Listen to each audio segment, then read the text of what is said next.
उसका जवाब हाउस में दिया ना।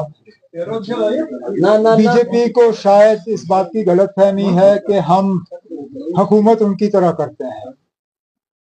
हम मजहब या इलाका देख के फैसले नहीं करते।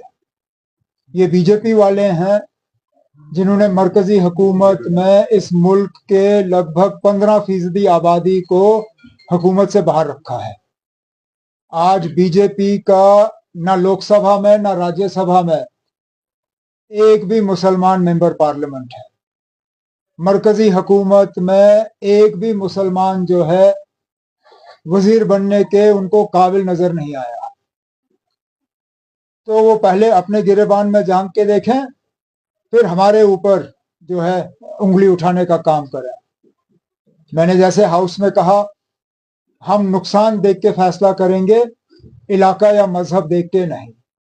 जिस इलाके का नुकसान हुआ है कम ज्यादा, उस हिसाब से जो है मरकज से पैकेज मांगा जाएगा। पैकेज मिलते ही वो पैसे जो हैं वो लोगों के बीच में हम बांटना शुरू करेंगे। सीधी सी बात है। पहले ही बिहार में एसआईआर को लेके कुछ खदशात और कुछ शिकायतें की गई हैं।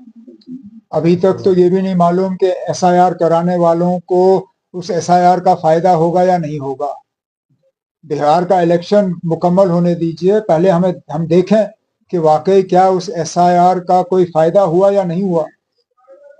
उसके बाद फिर बाकी मुल्क में उसको लागू करने की बात करें। अभी तक तो बिहार का जो है वो रिजल्ट नहीं आया। तो इलेक्शन कमीशन को इसमें जल्दी नहीं करनी चाहिए, क्योंकि फिर ऐसा लगेगा कि इलेक्शन कमीशन जो है अपनी इंडिपेंडेंस खो के किसी पॉलिटिकल पार्टी के प्रेशर में ये काम कर रहे हैं। और हमने ये पहले भी देखा है। जम्मू कश्मीर में डिलिमिटेशन यहाँ के लोगों को फायदा पहुंचाने के लिए नहीं किया गया, एक सियासी जमात को फायदा पहुंचाने के लिए गया। जिस तरह सीटों का बंटवारा हुआ, जिस तरह नई सीटें बनी, उसका सीधा सीधा एक ही पॉलिटिकल पार्टी और उसके खैर का जो है उन लोगों को फायदा पहुंचाने की कोशिश की गई। इलेक्शन कमीशन को इस तरह की गलती नहीं करनी चाहिए। उनको वेट करना चाहिए, देखना चाहिए कि वाकई क्या एसआईआर जो है वो वोटर के फायदे की बात है या नहीं। वो सब आने वाले दिनों में यहाँ सिर्फ सड़क, पानी, बिजली की बात होगी या जो हमारी पॉलिटिकल शिनाख्त है उसको रिस्टोर करने की बात? ना, हम तो रिस्टोर करने वाली बात करना चाहते थे, लेकिन शायद अब स्पीकर साहब की तरफ से हमारे ऊपर इसमें अब एक पाबंदी लगाई गई है। मुझे कोई एतराज नहीं था अगर किसी एक ऑनरेबल एमएलए साहब ने शायद स्टेटहुड के हवाले से एक रेजोल्यूशन लाने की कोशिश की थी, लेकिन उसमें फिर स्पीकर साहब ने सब जुडिस का वो कह के उसको मंजूरी नहीं दी। हम चाहते थे कि स्टेटहुड की बात जो है यहाँ हाउस में हो, लेकिन इस हाउस के कस्टोडियन स्पीकर साहब हैं। जैसे मैंने इससे पहले भी आप लोगों से बात करते हुए बिलों के हवाले से ये जवाब दिया कि कौन सा रेजोल्यूशन, कौन सा बिल हाउस के सामने आता है, वो फैसला सिर्फ स्पीकर साहब कर सकते हैं, हम नहीं कर सकते। लेकिन मैं चाहता था कि स्टेटहुड पे कोई ऐसी बात आ जाए जिससे कि हमें पता चले। देखो, मुझे मालूम है मैं स्टेटहुड के मामले पर कहाँ खड़ा हूँ। मुझे पता है कि स्टेटहुड का अगर कोई रेजोल्यूशन हाउस के सामने आ जाता है तो मैं और मेरे साथी किस तरह वोट करेंगे। लेकिन यहाँ एक 28 मेंबरों की जमात है जिसका हमें कोई पता नहीं है कि वो स्टेटहुड के बारे में क्या सोचते हैं। उन्होंने स्टेटहुड को लेके जम्मू कश्मीर के लोगों से वोट जरूर मांगे, लेकिन मरकज ने अभी तक वो स्टेटहुड हमें दिया नहीं।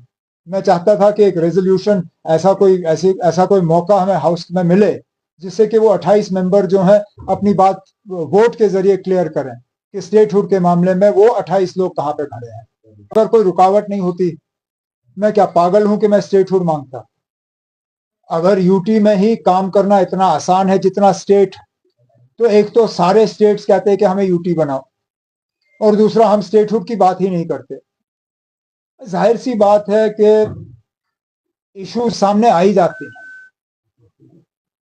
अफसर हमारे चॉइस के लगते नहीं।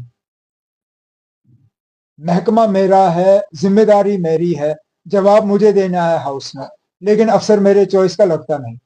अब आज आपने देखा मिनिस्टरों की बात, कौन सा अफसर कहां से कोई डॉक्यूमेंट तैयार करके हाउस के सामने पेश कर देता है, जवाबदेह मिनिस्टर बनता है वो नहीं जिसने उस अफसर को उस जगह तैनात किया।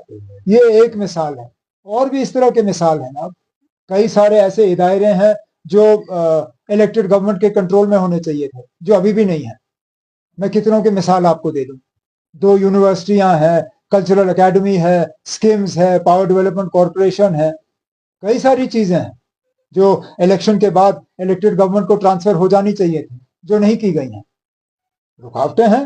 अब हम इसलिए तो लड़ रहे हैं, झगड़ रहे हैं ना कि स्टेटहुड हमें वापस दे दो, ताकि ये सारे इख्तियारात हमारे पास हैं।